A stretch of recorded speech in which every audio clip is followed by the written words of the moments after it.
Hello friends, Rabbi Jacques, wishing you a good week, a Shabbat Shalom. Looking forward to seeing you at Temple.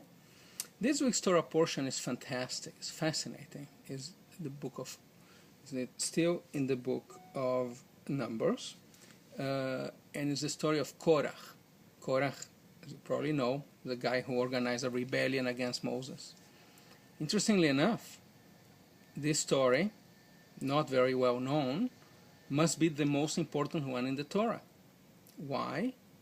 Because if you gauge it by real estate in the page, in the text, how many words, how many pages, how many verses are there, this story of Korach is the single largest story account of an event in the whole Torah.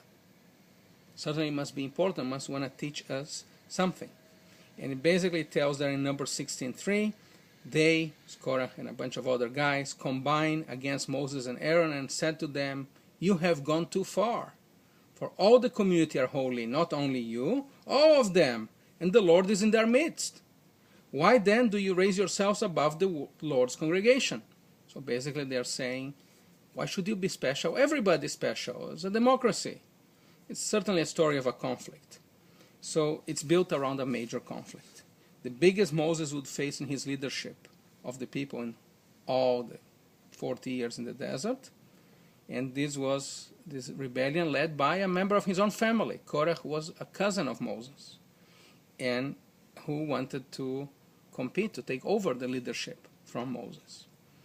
The rebellion was ultimately a family feud, and the image of family members fighting against each other reaches all the way in the Bible. The Bible is full of stories, beginning from Cain and Abel, all the story of siblings fighting. Sometimes the worst conflicts are not between nations, but between two people who share a common bloodline, a common DNA, and sometimes even live in the same house. How often we have conflicts that are really power struggles in disguise. How often do we fight with our children over curfews, what time they can come home, or over with people over money and many other issues? What's the point of the argument? It's really our attempt to gain power, gain control in our relationship with these people. It takes a lot of thought and deep honesty and soul searching to ask the question, what am I really fighting about? And after honest soul searching, maybe we can put the fighting behind us.